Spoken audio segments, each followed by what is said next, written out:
Assalamu alaikum dear students, welcome to the class Theory of Automata and Formal Languages CS 312 lecture 5th April 2021 और last week हमारा first week था जिसमें के दो classes में divide की थी 1 and 2 आवर की and we started in it as usual। आपको पता है मेरा I'm having a sore throat, तो इस वजह से थोड़ा सा आवाज़ में आपको हेयरिंग में इशू हो सकता है, उसके लिए माजरत।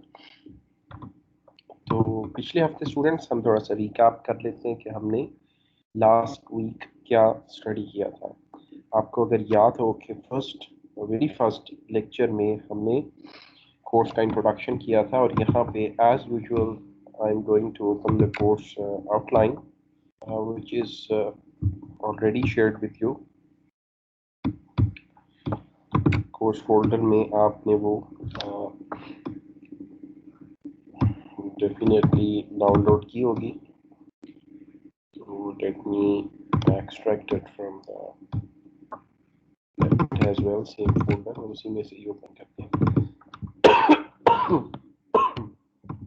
एज यू कैन सी पहली वेरी फर्स्ट लेक्चर में लास्ट मंडे को हमने इस डॉक्यूमेंट को गो थ्रू किया था, कोर्स के प्रीरेक्विजिट्स देखे थे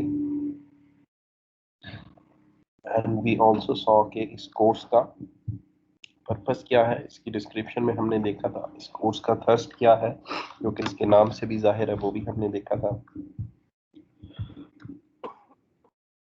material, attendance policy, trading policy और इसके बाद हमारे पास कोर्स का जो वीकली प्लान था टेंटेटिवली वो भी हमने देखा था और इसमें साथ के साथ सिलेबस भी मैप हुए हुए हैं और चैप्टर्स भी लिखे हुए हैं। साथ के साथ आपको उसी फोल्डर में एक डिटेल्ड कोर्स प्लान मिला होगा जो कि टेंटेटिव है और हमने इसको भी डिस्कस किया था उसी ही क्लास में। साथ में मैंने आपको एक वीडियो रिकमेंड की थी जिसका ताल्लुक चैप्टर 1 से था। टेक्स्ट बुक का जो आपका चैप्टर 1 है, this is basically about the background, historical background of the course. तो उसके बारे में इमिटेशन गेम्स मैंने रिकमेंड की थी कि आप लोग वॉच कर लीजिए। होपफुली आपने देखी है तकरीबन स्टूडेंट्स ने। तो उससे आपको ये जो चैप्टर है इसको पढ़ना आसान हो जाएगा, otherwise it is difficult to memorise historical terms. तो ये हमारा वेरी फर्स्ट लेक्चर की कार्रवाई थी जिसमें हमने वो वीडियो देखी, कोर्स की आउटलाइन देखी, CLOs देखे, कोर्स की सिग्निफिकेंस देखी। ये भी हमने देखा कि अटेंडेंस और ट्रेडिंग पॉलिसी क्या होगी। इसके साथ साथ इस चैप्टर में कोर्स के पायनियर्स का थोड़ा सा जिक्र था ब्रीफली। अगर आप में से किसी को डिटेल राइटिंग में चाहिए तो मेरे पास नोट्स हैं, मैं उसको प्रोवाइड कर सकता हूँ, although that won't be part of the syllabus. Syllabus में आपका इतना ही बैकग्राउंड इंक्लूडेड होगा। बस चैप्टर 1 जी जी तो फर्स्ट चैप्टर में मैंने वो हिस्ट्री ये पढ़ी थी, तो इसमें सबसे ज्यादातर ना सेट्स का यूज किया गया जो पुराने ये मैथमेटिशियंस थे। तो ये ट्यूरिंग की सर जो थ्योरी है वो लास्ट पे की है, तो इसका सर बहुत कम जिक्र हुआ है इसमें। उसकी वजह यह है कि टेक्निकल बैकग्राउंड नहीं है ना। ये है पहला चैप्टर है 1898 डेविड हिल्बर्ट के टाइम से लेके 1940s तक, जब कि एलन ट्यूरिंग ने जो आपका क्रिस्टोफर था वो डेवलप किया था। तो ये उस वक्त तक का बैकग्राउंड है। इसके बाद की जो रिसर्च है वो आपको किताब में आगे आने वाले चैप्टर्स में मिलेगी। पहले आप टूल्स पढ़ेंगे और ट्यूरिंग मशीन जो है वो मिड के बाद जाके कहीं आखिर में आएगी और 24वें चैप्टर में आप कंप्यूटर को डिफाइन करेंगे। तो इसमें मैथ्स का ही जिक्र है क्योंकि आप देखो जो बेसिक्स है वो इसकी मैथमेटिक्स ही है, कंप्यूटर थ्योरी की या कंप्यूटर की इन्वेंशन की। ये सारे बेसिकली या तो मैथमेटिशियन थे या क्रिप्टोग्राफर्स थे, यानी कि जिनका टेली कम्युनिकेशन से वास्ता था। तो दो फील्ड्स के अमेलगमेशन से जो है वो कंप्यूटर थ्योरी जो है वो एमर्ज होती है 1940s तक। तो इसमें मैथ्स ही ज़्यादातर आपको हाईलाइट की हुई है बैकग्राउंड में, क्योंकि उस वक्त तो कंप्यूटर की बर्थ ही नहीं हुई थी। तो let me close the door, यहाँ से थोड़ी सी नॉइज आ रही है।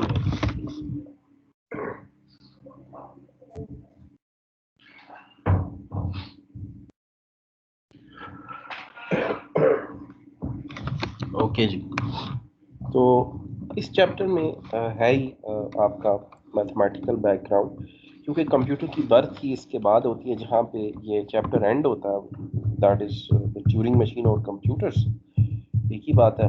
तो वहाँ से हमारा आगे का काम शुरू होता है, जो कि रेस्ट ऑफ द बुक में दिया हुआ। तो पहले लेक्चर में तो स्टूडेंट हमने यहाँ तक इसको कवर किया था, साथ मैंने आपको विकी पेज भी दे दिया था कि आप थोड़ा सा एलन ट्यूरिंग का पढ़ लीजिए। अगरचे उसकी अकेले की इतनी कंट्रीब्यूशन तो है, पाइनियर है, लेकिन पीछे डेविड हिल्बर्ट से लेके उस तक बहुत से लोगों ने इसमें कंट्रीब्यूट किया। डिफरेंस ये हुआ कि उसको फंडिंग मिल गई अपने रिसर्च आइडियाज़ के लिए, और बाकी जो काफ़ी सारे मैथमेटिशियन थे उनको उस तरह की फंडिंग नहीं मिल सकी, और ना ही रिसर्चर्स को एक कंबाइन जगह पे रिसर्च करने की अपॉर्चुनिटी मिली। तो यहाँ पे ब्राइटेस्ट माइंड भी कंबाइन हो गए, और फंडिंग सबसे बड़ी चीज़ होती है इन दोज टाइम्स। अभी तो आप देखें कि दुनिया की जीडीपी कई गुना ज़्यादा है उस वक्त से, और फंडिंग भी अवेलेबल है, और बड़ी तेज़ी से पेस से जो है हम आगे की तरफ जा रहे हैं। एवरी डेकेड जो है वो पिछले डेकेड से मुख्तलिफ होता चला जा रहा है। एक ज़माना था कि हर सेंचुरी दूसरे से मुख्तलिफ होती थी, अब 10 साल में उतना डिफरेंस आ जाता है जितना पहले सेंचुरी में आता था। आप ज़रा 1990s मोबाइल लेस ईरा को पाकिस्तान में ही 2000 और 2010 में जो डेकेड गुजरा, इससे कंपेयर करके देख लें कि इंसानों की ज़िंदगी में कितना ज़्यादा फ़र्क आया है सिर्फ 10 साल में। फिर 2000 से 2010 तक आपके पास इंटरनेट की स्पीड्स इतनी नहीं थी, यूट्यूब वाज नॉट देयर, आपकी ये जो वीडियो स्ट्रीमिंग एप्स हैं टिकटॉक वगैरह ये मौजूद नहीं थे। आप 2000 से 2010 को पाकिस्तान को ही कंपेयर करो, 2010 ऑनवर्ड्स टू 2020, आपको एक मेजर डिफरेंस नजर आएगा। पिछले 1990s में सेल फोन का तस्वर नहीं था। 2010 में आप लोगों को सेल फोन क्रेज में देखते हैं। 2010 से 2020 में you see people in video streaming apps, उस पे वो अपना अच्छा खासा टाइम स्पेंड करते हैं, और millions millions and millions of लोगों की कंट्रीब्यूशन वहाँ पे अवेलेबल है। वो फिजिकल रीजन से भी हो सकती हैं, वो अम्यूजमेंट या फन की वजह से भी हो सकती हैं, लेकिन लाइफस्टाइल की तब्दीली देखें टेक्नोलॉजी से कि कितनी तेजी से ये तब्दीली एक सेंचुरी में आती थी, अब 10 साल में आ रही है, क्योंकि दुनिया की जीडीपी इतनी ज़्यादा हो चुकी है कि रिसर्च सेंटर्स को, यूनिवर्सिटीज़ को, और जो कमर्शियल कंपनीज होती हैं, जैसे अब टेस्ला की कार्स आप देखें, ऑटोमेटेड नेविगेशन आ रही है, तो you may see in next decade और कपल ऑफ डेकेड्स के जो अंडर डेवलप्ड कंट्रीज हैं या डेवलपिंग कंट्रीज हैं, वहाँ पे भी आपको शायद 2050 तक स्मार्ट व्हीकल्स नज़र आए। डेवलप वर्ल्ड में तो ये नज़र आना शुरू हो गई है। तो हर डेकेड की एक खसूसियत आनी शुरू हो गई है जो पिछले डेकेड से मुख्तलिफ है।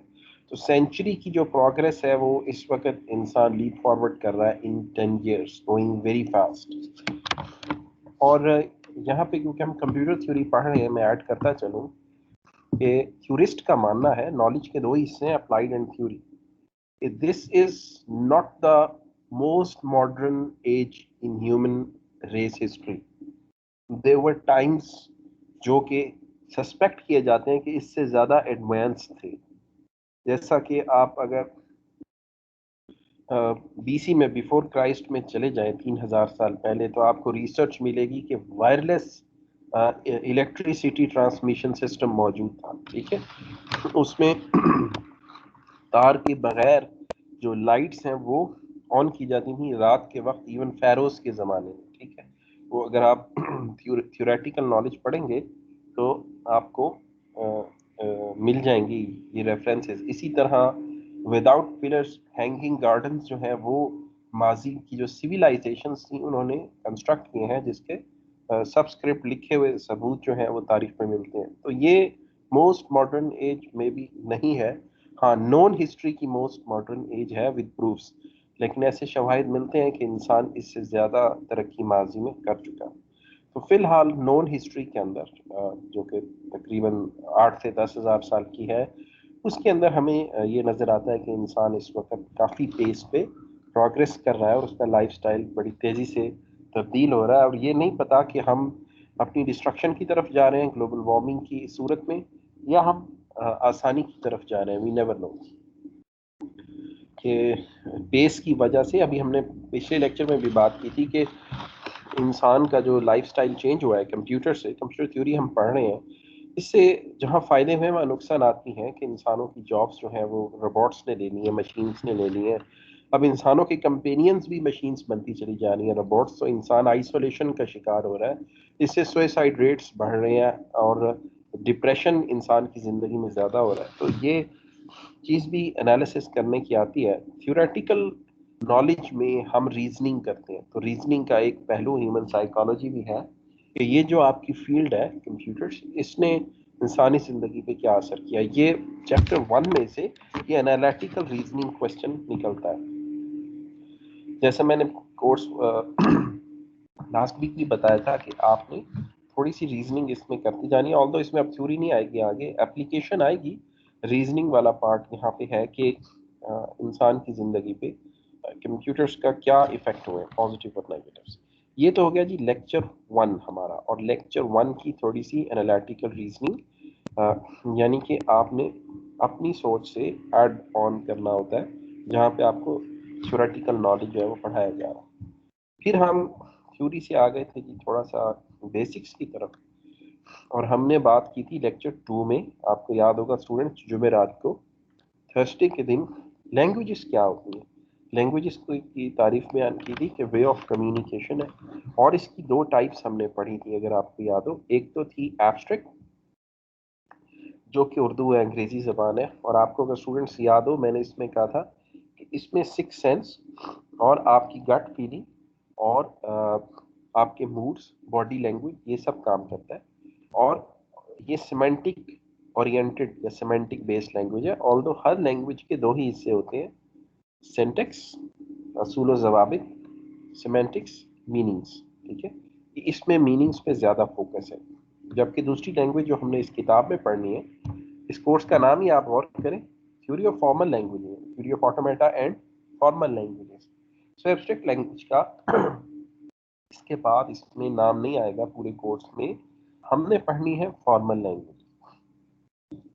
तो स्टूडेंट्स, हमने फॉर्मल लैंग्वेज के फिर कुछ सिंबोलिज्म और कुछ फर्क देखे थे। फॉर्मल लैंग्वेज में six sense, moods, gut feeling, beliefs, इसकी कोई वैल्यू नहीं होती, क्योंकि ये सेंटेक्स बेस्ड लैंग्वेज है। Although semantics are part of it, लेकिन ये सेंटेक्स बेस्ड लैंग्वेज है। हमने मिसालें देखी थी कि सी प्लस प्लस में आप जैसी कमांड देते हैं उसने वैसी चीज़ प्रिंट करनी है, वो मॉरली ठीक है, रियलिटी में मुमकिन है कि नहीं, building sings they can't Singh, but अगर आप सी प्लस प्लस में सी आउट की कमांड देंगे तो वो इसे सी आउट कर देगा।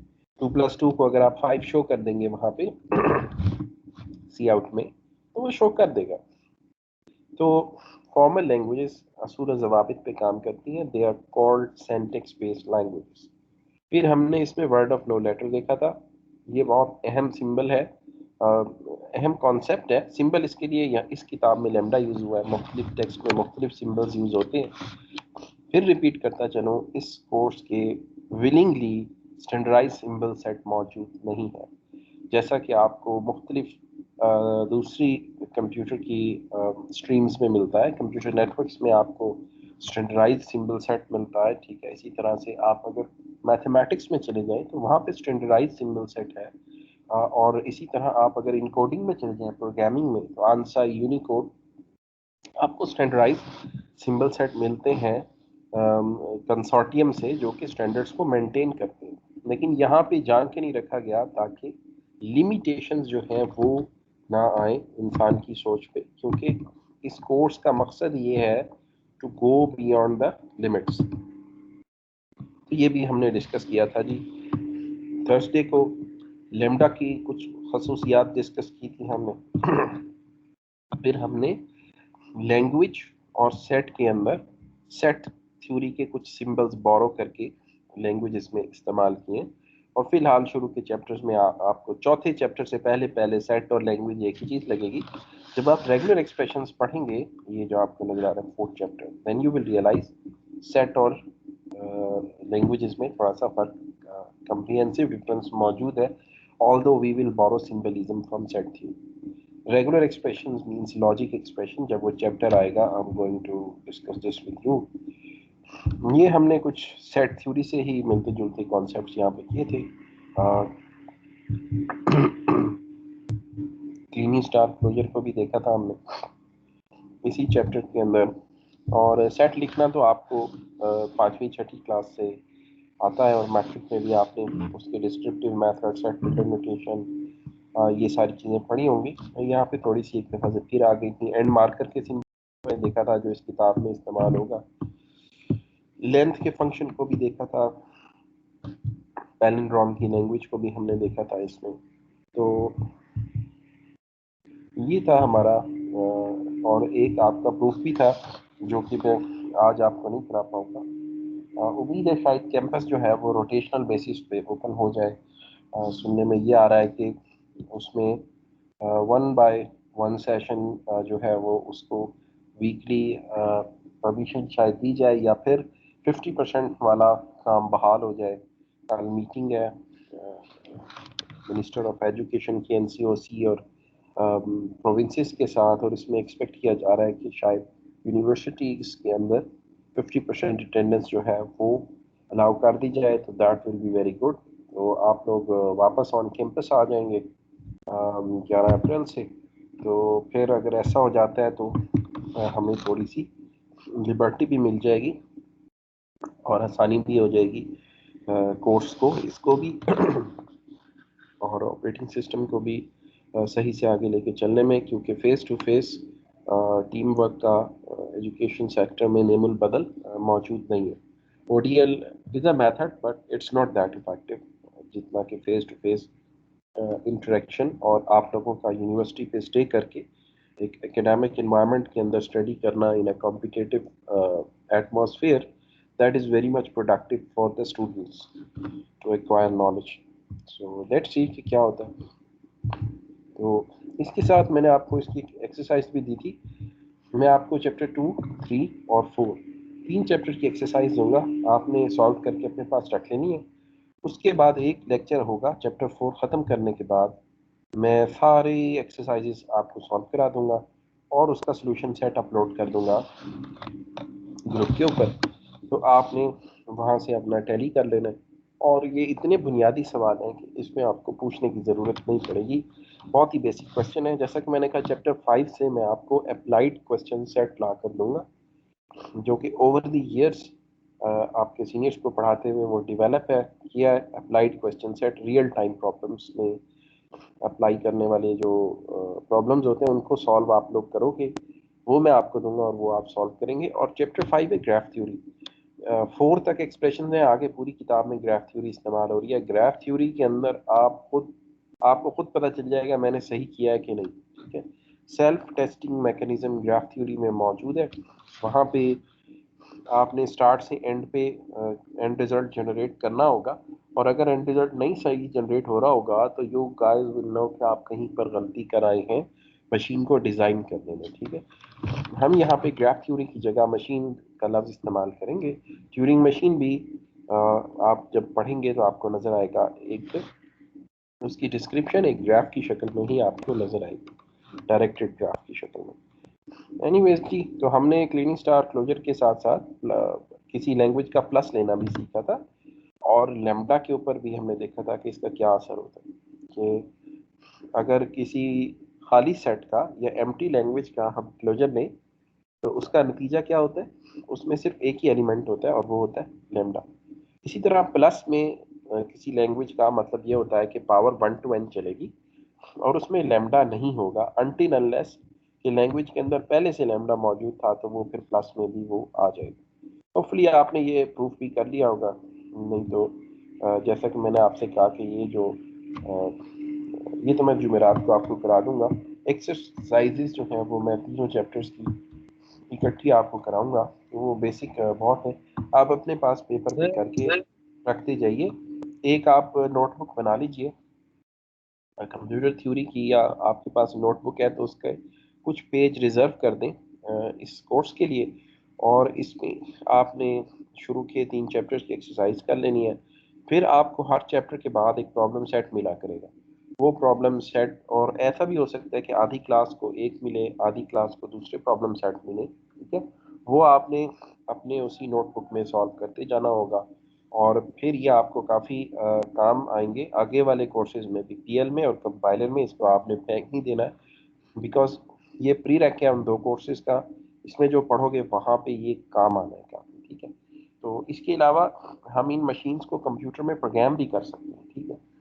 तो अगर आप में से कोई बच्चा FYP करता है फ्यूचर में, तो कंपाइलर के कोर्स में वैसे आप इसे कन्वर्ट करना सीखेंगे इन मशीन से कंप्यूटर का code, because Turing machine is basically a computer, ठीक है।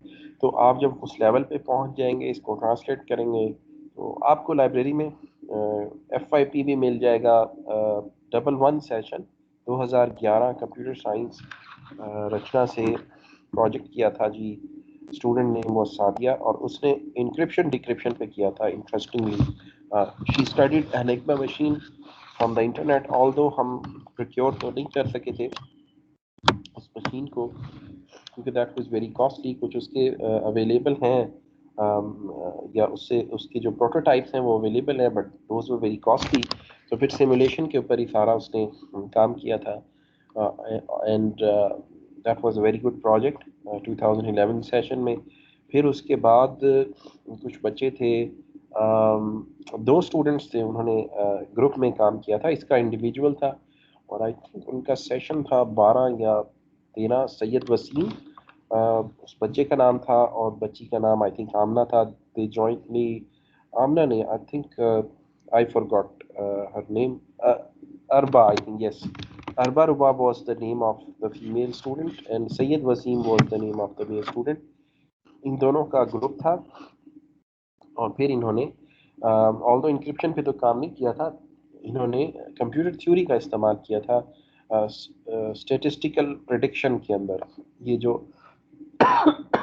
आपके सेंसेस होते हैं ना, excuse me for a minute, I will be back.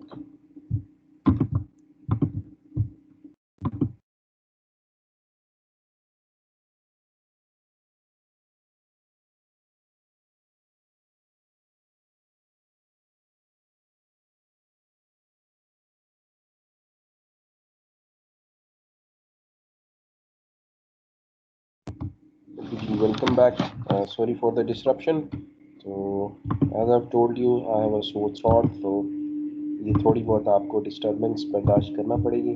मौसम कुछ ऐसा चल रहा है। Okay, I was talking, yes. तो वो 2 बच्चे थे, उन्होंने कंप्यूटर थ्योरी का इस्तेमाल किया था।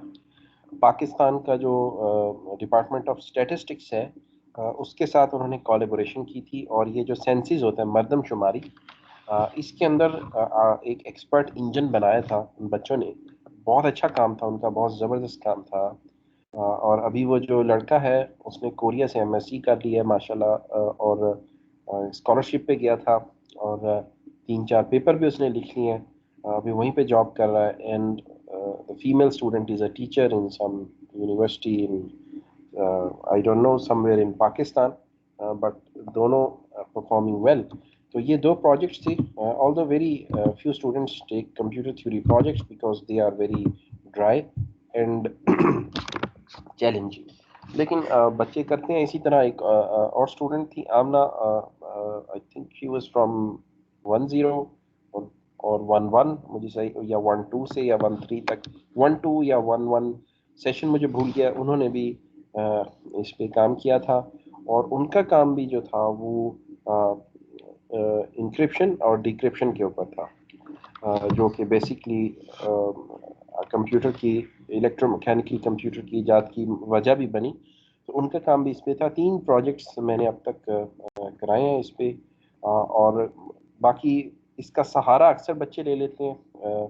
अगर आपने आर्टिफिशियल इंटेलिजेंस का कोई भी प्रोजेक्ट करना हो, तो आप जो लॉजिक है उसको डिज़ाइन कर सकते हैं थ्रू कंप्यूटिंग थ्योरी ग्राफ्स।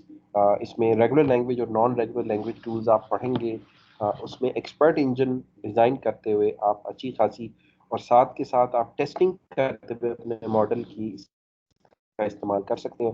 काफ़ी यूज़फुल है, वो काफ़ी सारे बच्चों ने किया है। अभी सरमत करके प्रोजेक्ट किया है मेरे से, आई थिंक वो 1-4 में था शायद या 1-5 में था। Sarmat, Sibgha and Fozia were the students. उन्होंने एक अपनी वीडियो गेम बनाई थी, लेकिन उसकी मॉडल की जो टेस्टिंग थी, यानी कि जो स्टेट्स उन्होंने बनाई थी गेम्स में, उसकी फॉर्मल मेथड टेस्टिंग उन्होंने कंप्यूटर थ्योरी के ज़रिए परफॉर्म की थी। तो आप सॉफ्टवेयर इंजीनियरिंग में क्वालिटी टेस्ट भी इसके थ्रू कर सकते हैं और अपने जो सॉफ्टवेयर है उसके बग्स भी कम कर सकते हैं। सो इसका इस्तेमाल बहुत सी फील्ड में हो सकता है, और इसमें प्योर आप इसी के अंदर भी FYP बना सकते हैं, although that is a big challenge. अगर आप बहुत अच्छे हैं कंप्यूटर थ्योरी में तभी ये बेड़ा उठाइए, अदरवाइज आपको मुश्किल पेश आ सकती है। देन इट इज़ मैनेजेबल कि एक स्टूडेंट जो है वो कोडिंग के ऊपर तवज्जो दे देता है और दूसरा मशीन डिज़ाइनिंग और थ्योरेटिकल कंप्यूटेशन की जो टास्क है उसको सक्सेसफुली परफॉर्म कर देता है। तो ये आपको हेल्प आउट करेगा। तो जो आपकी नोट्स होंगे that will help you out in the future as well during BS times if you choose to go for the FYP in this area, या आप इसकी फॉर्मल टेस्ट में जाके किसी भी एरिया में FYP बना रहे हो, वीडियो गेम बना रहे हो, DB बना रहे हो, वेबसाइट बना रहे हो, उसकी फॉर्मल मैथ टेस्टिंग अगर करनी है उसमें कंप्यूटर थ्योरी का अच्छा खासा इस्तेमाल है। तो ये तो थोड़ा सा इजाफा हो गया जो जुमेरात को हमने मंडे से शुरू किया था कोर्स की सिग्निफिकेंस, ठीक है जी। क्योंकि पहले 2 हफ्ते आपने कोर्स आउटलाइन में ये आपको नज़र भी आ जाएंगे, ये जो first 2 weeks are of basic concept, और इसमें जो है हम कोर्स की सिग्निफिकेंस को इंट्रोडक्शन के अंदर डिस्कस करेंगे। कोर्स प्लान के मुताबिक स्टूडेंट्स इस हफ्ते हमने तीसरा चैप्टर भी कवर करना है, जो कि है मैथमेटिक एक्सप्रेशंस, जो आप पहली क्लास से मैथ पढ़ते आए हैं। बेसिकली ये वो है, और बस ये यहीं पे ख़त्म हो जाएगा एब्स्ट्रैक्ट लैंग्वेज की तरह। आगे लॉजिकल एक्सप्रेशन ही चल रही है कोर्स के आखिर तक। तो हम चलते हैं जी। तो ये जुमेरात के लेक्चर का थोड़ा सा रिव्यू, और उसमें कोर्स के सिग्निफिकेंस की थोड़ी सी एक्सटेंशन हो गई, और ये बहुत ही बुनियादी किस्म के ब्रेनस्टॉर्मिंग प्रॉब्लम्स हो गए, और इन प्रॉब्लम का एक सोल्यूशन नहीं है। याद रखें कंप्यूटर थ्योरी के प्रॉब्लम्स में, लॉजिकल प्रॉब्लम्स में infinite solutions. Although there will be a difference between right and wrong, always ये डिफरेंस ज़रूर होगा, मगर एक ही प्रॉब्लम के इनफाइनाइटली मैनी सॉल्यूशंस होंगे। जैसे मैं अगर आपकी क्लास कोई कहूँ कि आप एक प्रोग्राम बना दीजिए जो कि रचना के जो RCET है इसमें स्टूडेंट्स का बिल कैलकुलेट करे, हॉस्टल का और उनके मेस का और उनकी फीस का, साथ में एम्प्लॉयज़ की, स्टाफ की सैलरीज भी वो जनरेट करे, ऐसा सॉफ्टवेयर बनाए। तो अगर आप 25 स्टूडेंट हैं तो हर स्टूडेंट का सोल्यूशन जो है वो दूसरे से कहीं ना कहीं मुख्तलिफ होगा। ऑल्दो सही होगा, किसी ने पॉइंटर यूज़ किए होंगे, किसी ने क्लासेस यूज़ की होंगी, कोई जावा में बनाएगा, कोई C# में बनाएगा। कंप्यूटर का प्रोग्राम होगा, उसकी आउटपुट सेम होगी, वो डिफाइंड होगी, लेकिन उसको बनाने का तरीक़ेकार इनफाइनाइटली मैनी, जितने दिमाग उतने वेज प्रोग्राम लिखने के। तो बुनियादी तौर पे ये जो कंप्यूटर थ्योरी है, these are just like components of physical computer. तो जब आप इसके अंदर प्रोग्रामिंग करते हैं, मशीन्स ड्रॉ करते हैं या सोल्यूशन लिखते हैं, तो उसके भी इनफाइनाइटली मैनी पॉसिबल ऑप्शंस होते हैं, ऑल्दो राइट और रॉन्ग में हमेशा फर्क रहता है। ये स्टूडेंट हमारी 30 मिनट्स की आज की पहले जो डिस्कशन थी उसमें हमने क्या कवर किया है। एक स्टडी ऑब्जेक्टिव था recap of the last week, और दूसरा स्टडी ऑब्जेक्टिव था सिग्निफिकेंस ऑफ द कोर्स। ये कोर्स की सिग्निफिकेंस आगे आपको इसमें से क्या फ़ायदे हो सकते हैं, और इसमें स्टूडेंट्स को मोटिवेशन भी देनी होती है सिग्निफिकेंस में, वो भी हो गई। और ये हमारे जो है वो स्टडी ऑब्जेक्टिव्स हमने फर्स्ट 30 मिनट्स के अंदर जो है वो अचीव किए। अब हम जो है आगे लेके चलते हैं इस कोर्स को। और तीसरी चीज़ वो हर लेक्चर में आती रहेगी, क्रिटिकल थिंकिंग, एनालिटिकल थिंकिंग, जहाँ पे आप नॉलेज क्रिएशन कर सकें। इसमें हर हफ्ते में 10 से 15 मिनट मैं इसके ऊपर लेक्चर देता रहूँगा। अभी क्योंकि थ्योरी पढ़ी है तो थ्योरी पे था, जब न्यूमेरिक्स कर रहे होंगे तो मैं आपको रियल टाइम प्रॉब्लम्स दूंगा और उसकी डिस्कशन करेंगे कि इसे सॉल्व कैसे करें, ठीक है, ताकि जो आपकी क्रिएटिव थिंकिंग है वो इस कोर्स में डेवलप होती रहे, साथ साथ अप्लाई भी करते जाएं। For the timing we are studying theory, therefore there are nothing to apply, but from chapter 4 we will be doing a lot of real business applied problems. Okay जी students, आ जाते हैं चैप्टर 3 पे। Although हम इसको complete करेंगे Thursday को, इसका एक ओवरव्यू ले लेते हैं कि ये जो चैप्टर 3 है ये क्या कहता है। ऑल्दो इसका टाइटल तो है रिकर्सिव डेफिनेशंस, लेकिन दरअसल ये आपको अरिथमेटिक एक्सप्रेशन से रोशनास जो है वो कराता है। So I am having a call.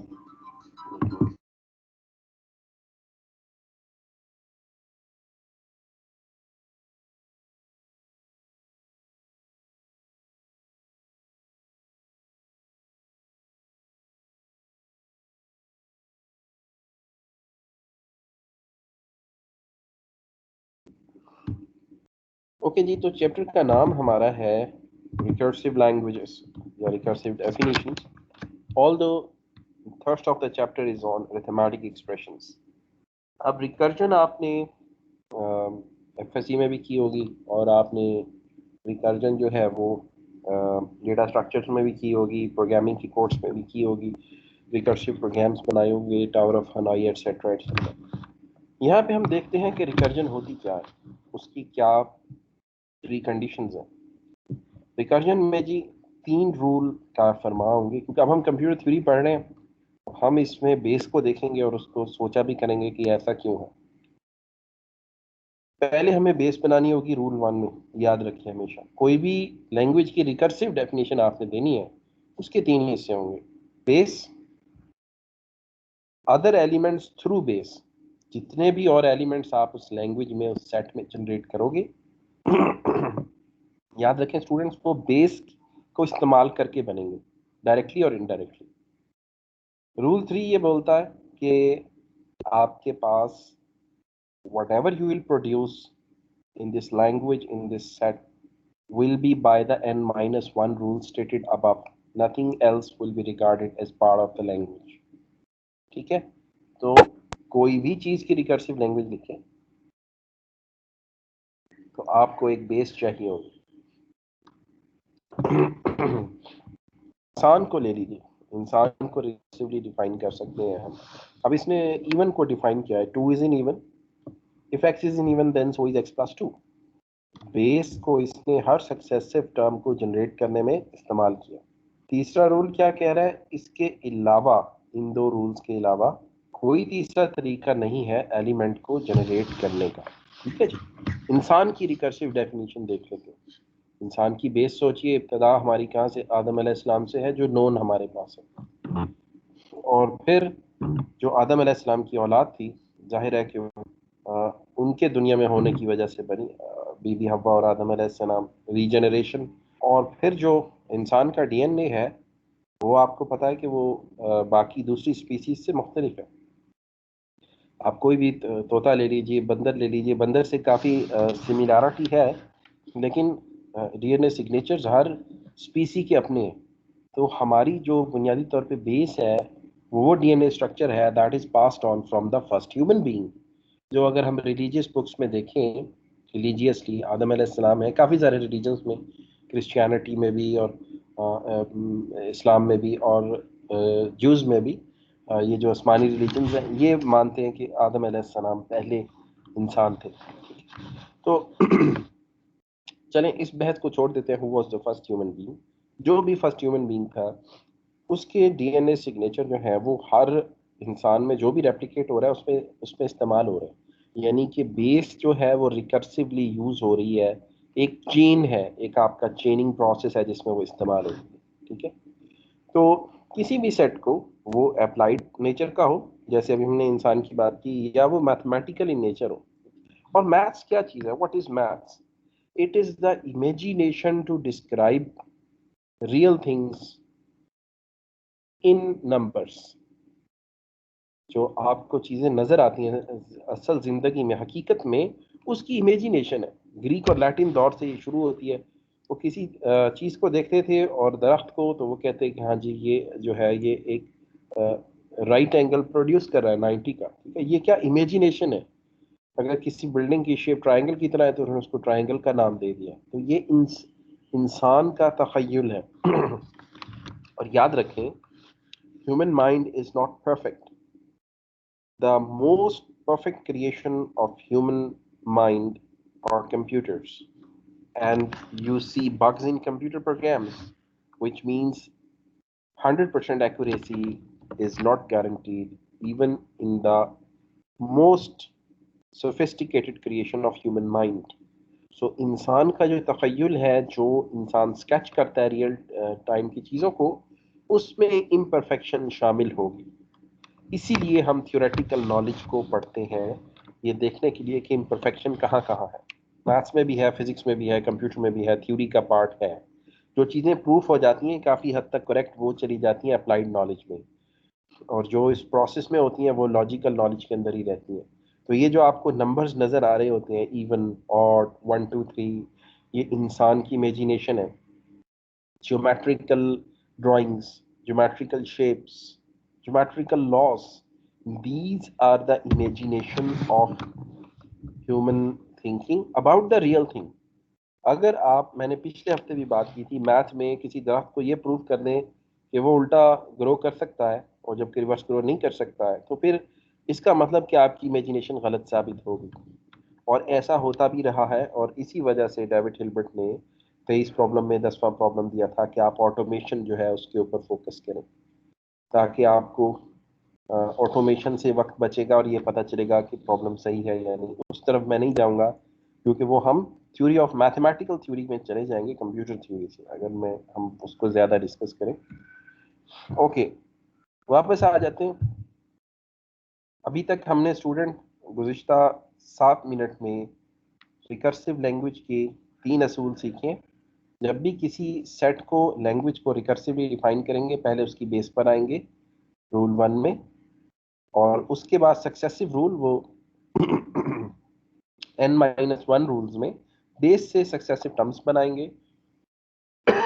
और एंड हम इस पे करेंगे कि यही वो रूल्स हैं जिससे सेट के या लैंग्वेज के एलिमेंट या वर्ड बन सकते हैं, ठीक है।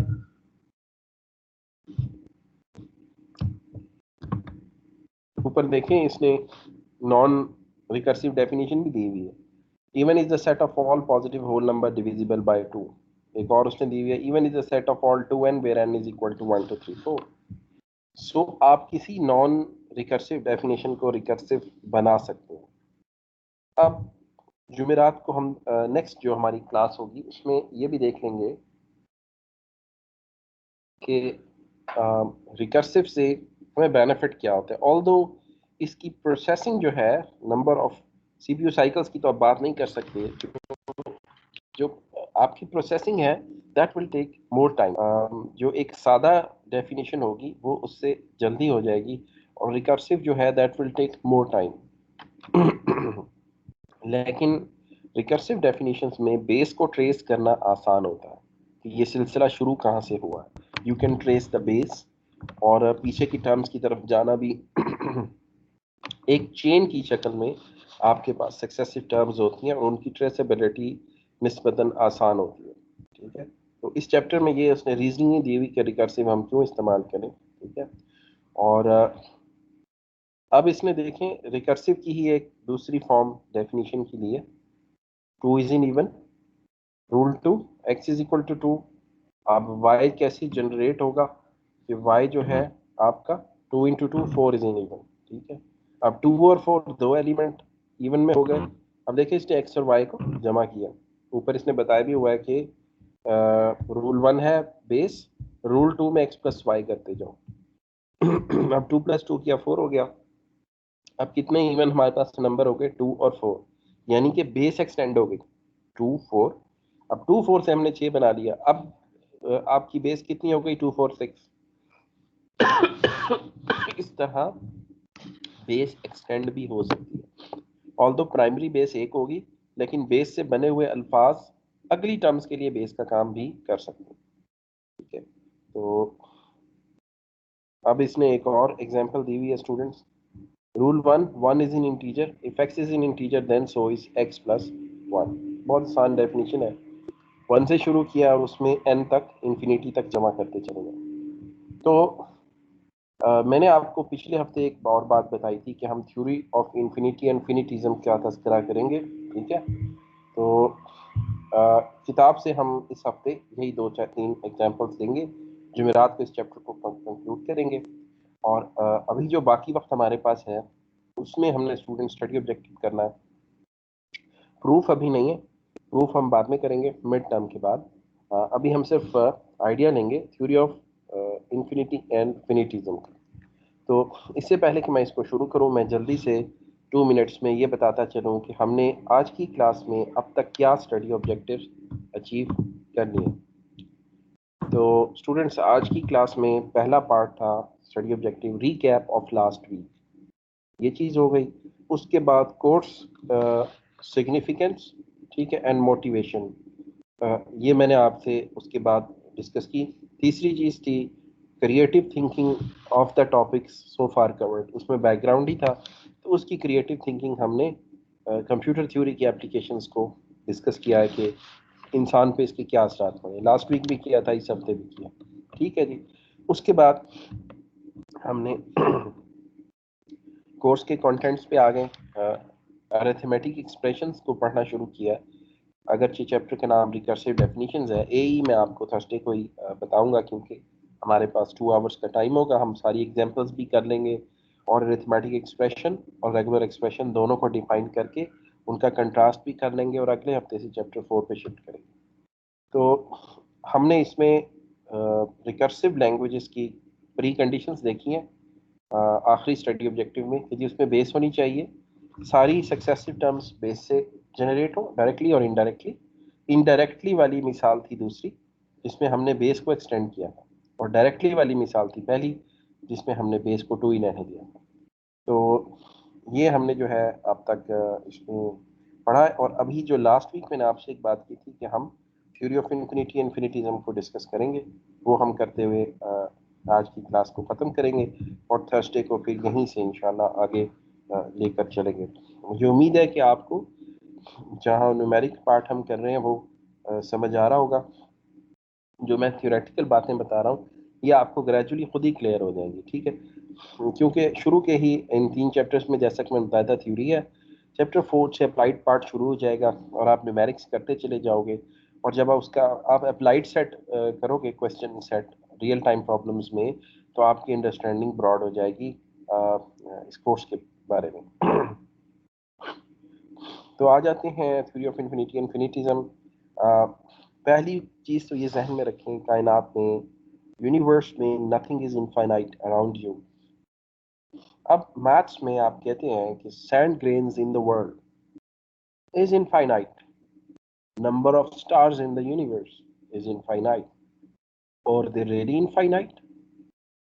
क्या सितारे कहीं ख़त्म नहीं होते, मुसलसल एक्सपैंड हो रहे?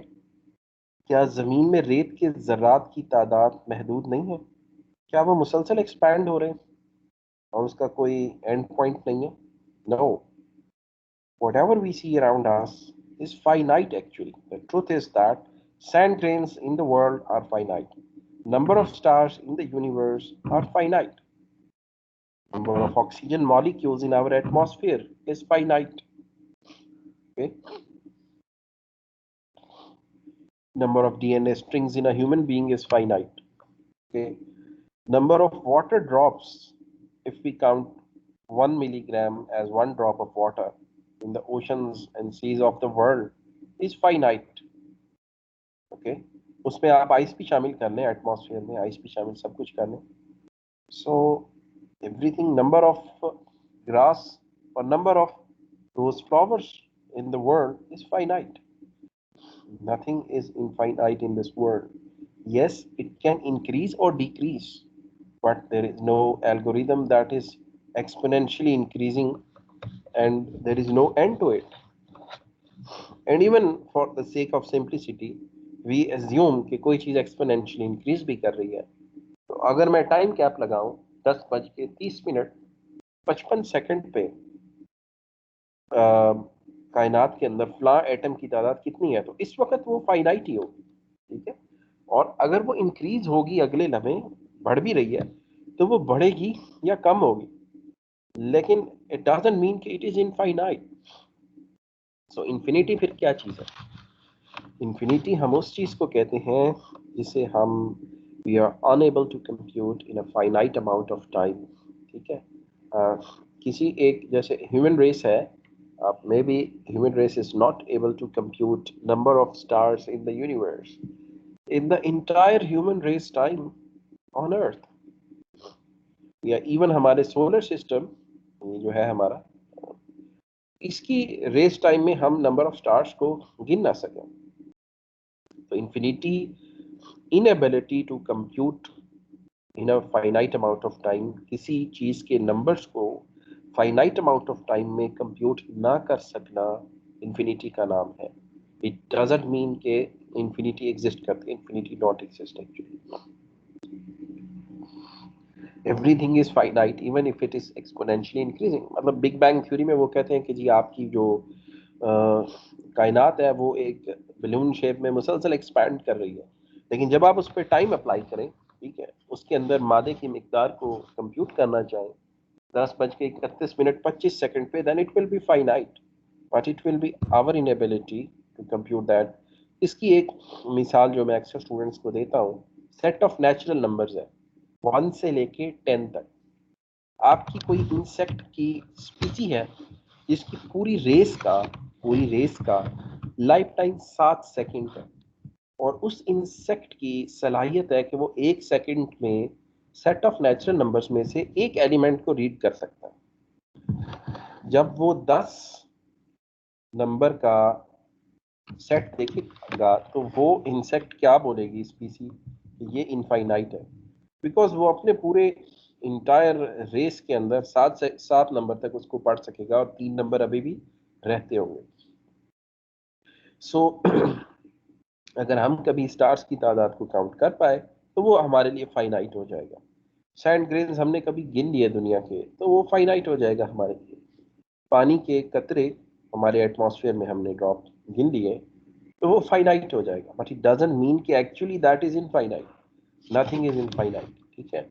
और इसका लॉजिकल प्रूफ तो मेरी बातों से ही आपको साबित हो गया होगा, और इसका हम एक्सप्रेशंस के थ्रू भी प्रूफ जो है वो देख लेंगे। तो ये चीज़ आपने जहन में रखनी है। ये मैं आपसे क्यों डिस्कस की, इसका ताल्लुक ये वाला जो थ्योरम है, जो ये एक क्वेश्चन था theorem 1, S closure is equal to S double closure. अब ये मैथमेटिकली तो सेम है। मैथ्स क्या कहती है कि हमारी इमेजिनेशन रियल चीज़ों के बारे में। अब हम इन्फिनिटी तक तो पहुंच नहीं सकते, एस क्लोजर की जो इन्फिनिटी है, आखिरी एलिमेंट है, उस तक हम में से कोई नहीं पहुंच सकता। फर्स्ट करें S is equal to A B, अब ए बी को एक्सपैंड करते जाएं। अब हमने ये तो साबित कर दिया इन्फिनिटी है ही नहीं, विच मीन्स कि अगर sigma is equal to A B और सिग्मा ए बी का मैं एस क्लोजर लूँ तो है तो वो फाइनाइट। अब ये मेरी एबिलिटी के मुझसे कंप्यूट, आप एक चीज को प्रूफ कीजिएगा। सिग्मा, मैं एक लैंग्वेज लेता हूँ S, S is equal to A B. अब मुझे ये बताएं कि एस क्लोजर में अल्फाज की तादाद एस से ज्यादा होगी कि नहीं? Any bird? सर रिपीट करिए। एस क्लोजर में, एस क्लोजर, एस एक लैंग्वेज है, उसमें 2 एलिमेंट हैं ए और बी। उसका एस क्लोजर लें तो सेट एस में ज्यादा अल्फाज होंगे या एस क्लोजर में ज्यादा होंगे?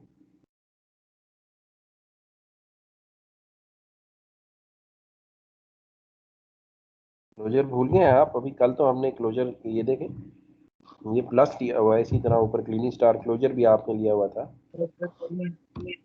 अब ये देखो ये क्या है, बिल्कुल। सर अब ये देखो क्लोजर में ज्यादा एलिमेंट्स होंगे। जी, ये सिग्मा एक्स है, इसका सिग्मा क्लोजर लें। अब देखें, it leads to infinity when you take Kleene closure, it leads to infinity, but as we studied, infinity do not exist in reality.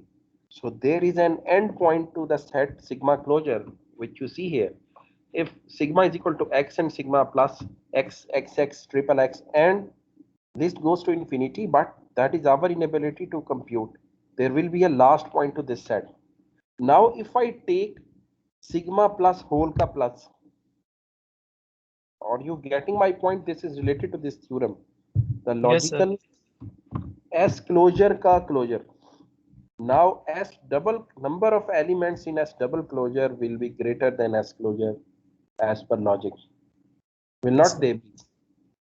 अभी हम इसको क्यों बराबर मान रहे हैं? हम बात करें मैथ्स की, अरिथमेटिक एक्सप्रेशन. मैथ्स में वी कंक्लूड जो हमें नजर आता है, इन्फिनिटी तक हम पहुंच नहीं सकते.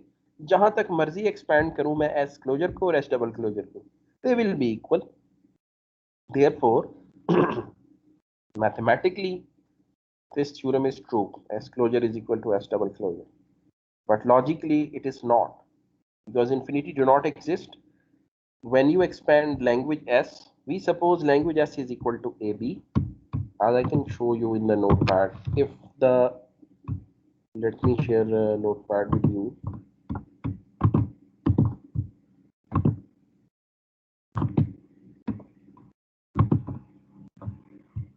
Language F is equal to LP. Now if I'm gonna take S closure, what it will be? It will be lambda A B A A A B A B B triple A A A B B A A A triple B B B A B A B A B B. हो गए ये 8, 1 2 3 4 5 6 7 8. हाँ जी. And then अब 16 आने आ गई. अब मैं अगर इसका एस डबल क्लोजर लेता हूं, it will be the same set which you got in S closure.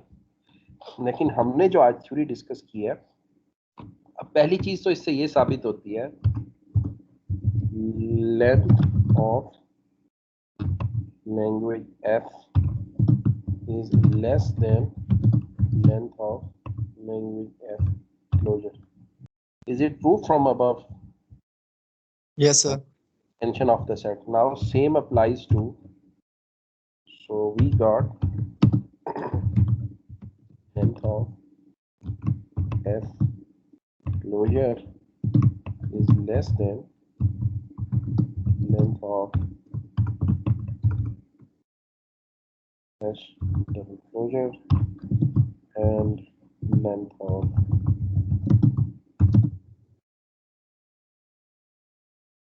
S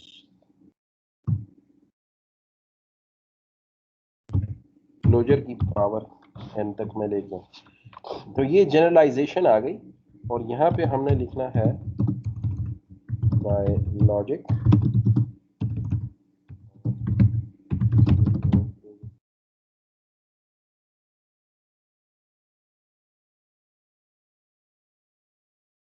by arithmetic expression as closure is equal to S double closure, because no matter up to what level we expand the set to the same result. अब ये कहलाएगी जी regular expression या logical expression, और ये कहलाएगी जी arithmetic expression. कहला रही है जी रेगुलर एक्सप्रेशन, जहाँ पे आप लॉजिक का इस्तेमाल कर रहे हैं, या लॉजिकल एक्सप्रेशन. और ये है मैथ्स. मैथ्स में गलत चीज़ को भी आप सही साबित कर सकते हैं. ठीक है, इंसान की इमेजिनेशन है. तो इस कोर्स में चैप्टर 3 के बाद अरिथमेटिक एक्सप्रेशंस नहीं आएंगी. चैप्टर 4 से आखिरी चैप्टर तक हम लॉजिकल एक्सप्रेशंस पर ही काम करेंगे. तो यहाँ पे अगरचे हमने पढ़ना मंडे को है आने वाले रेगुलर एक्सप्रेशंस, और एईस को हम कंप्लीट करेंगे थर्सडे को, लेकिन इस स्टूडेंट्स आपको आइडिया हो जाएगा. मैं इसे सेव भी कर लेता हूँ डेस्कटॉप पे एक्सप्लेनेशन. ठीक है, अब ये चीज़ आप देखें तो ये सेल्फ एक्सप्लेनेटरी है आपके सामने विद प्रूफ के साथ आपको दी हुई है। जाहिर है सेट एस की लेंथ जो है वो कम है एस क्लोजर से, क्योंकि ये अब इसको और थ्योरी ऑफ इन्फिनिटी कहती है कि जी इस सेट का एंड होगा, ऐसा नहीं कि ये कहीं पे ख़त्म नहीं होगा। जब इसका एंड मौजूद है और उसका जब हम क्लोजर लेंगे, यानी इसका क्लोजर लेंगे, तो इसकी जो लेंथ है डबल क्लोजर की वो उससे ज़्यादा हो जाएगी लॉजिकली, जबकि arithmetically it is the same. तो यहाँ पे हमने थोड़ा सा ए और आर को कंट्रास्ट भी कर दिया स्टूडेंट्स, ठीक है। और चैप्टर 2 का आखिर भी हमने देख लिया। तो ये जो थ्योरम था, अब अगर आप इसका ज़रा सोल्यूशन उठाएंगे कहीं नोट्स पर से, तो उसमें लिखा होगा they are very much equal. वही 5वीं जमात के सबसेट वाले फार्मूले के तहत उसे इक्वल बताया होगा। इसलिए मैंने आपसे कहा है कि जो बाज़ार में सोल्यूशंस मिल रहे हैं उनको इस्तेमाल ना कीजिए। राइटर ने अपने प्रीफेस में भी लिखा हुआ है कि भाई मैं इसका कोई सोल्यूशन मैनुअल नहीं बना रहा, ताकि इंसान की सोच जो है, स्टूडेंट्स की सोच को लिमिट ना किया जाए। तो there are many solutions to a single problem but right and wrong is clearly defined. Okay, तो इसने मैथ्स के हिसाब से प्रूफ दिया है व्हिच इज राइट। इसी तरह ये जो एक्सरसाइज है, ये जब हम सॉल्व करेंगे यू विल सी के इसके भी एंडलेस पॉसिबिलिटीज हैं सॉल्यूशंस के। इसके सॉल्यूशन बने हुए हैं कागज पे, उसे सैंपल सॉल्यूशन कह लीजिए, क्योंकि बच्चों के सॉल्यूशन मुझसे मुख्तलिफ होते हैं। अक्सर बच्चों के, हर बच्चे का अपना माइंड होता है, वो अपने तरीके से सॉल्व करता है। राइट और रॉन्ग की फ़र्क ज़रूर होता है। और अप्लाइड प्रॉब्लम में आगे वो तो आप खुद ही चेक कर लिया करेंगे ग्राफ थ्योरी में कि मेरा रिजल्ट सही आया है कि नहीं। गलती है तो आप पीछे जाके ट्रेस बैक करोगे और उसको ठीक कर लिया करोगे। तो ये था स्टूडेंट्स हमारा आज का लेक्चर। उम्मीद है आपको इसमें समझ आया होगा। आप किताब से भी इसे पढ़िएगा और कहीं ज़रूरत पड़े, अगर किसी बच्चे का मिस हो गया लेक्चर, तो आप इसको सुन सकते हैं। तो मैं आपकी अटेंडेंस जो है वो यहाँ से डाउनलोड कर लेता हूँ, और दोस्त को सॉर्ट करने में थोड़ा टाइम लगेगा, लेकिन मेरी जो थ्रॉट है not in very good shape, so it is better कि मैं ये देख के आपकी अटेंडेंस जो है इसको मार्क कर लूँ बोल कर। तो और स्टूडेंट्स, आपका जो ऑपरेटिंग सिस्टम का फोल्डर है लैब का, वो मैंने अपलोड कर दिया जी ड्राइव पे, और उसका लिंक जो हमारा स्टडी ग्रुप है उस पर शेयर कर दिया। आप वो जी ड्राइव से डाउनलोड कर लीजिए। उसमें मिड तक का रेफरेंस मटेरियल भी है, कोर्स आउटलाइन भी है, दोनों चीज़ें उसमें अवेलेबल हैं। और जो पिछली लैब की रिकॉर्डिंग है वो अभी स्ट्रीम से मुझे नहीं मिली, क्योंकि वो लाइट चली गई थी बीच में, तो वो लॉस्ट हो गई थी। तो अगर वो अपलोड हो जाती है करेक्टेड, अभी वो आ रही है कोलैप्स्ड स्टेटस उसका, अगर वो करेक्टेड में आ जाती है तो मैं उसे अपलोड कर दूंगा। वरना आप वो प्रोग्राम चला के देख लीजिएगा, बुक मैंने अपलोड कर दी है। और विजुअल स्टूडियो भी कर लीजिएगा इंस्टॉल सब लोग। तो इंशाल्लाह आपसे क्वेश्चन आंसर कोई आज की क्लास के बारे में हो, अभी क्योंकि टाइम भी हो गया, तो थर्सडे को इंशाल्लाह आप कर लीजिएगा, तो उस दिन मैं आपको आंसर भी कर दूंगा, और ये बुक से भी पढ़ लीजिएगा। Okay sir. ओके जी, thank you very much. See you on Thursday इंशाल्लाह। Take care and Allah.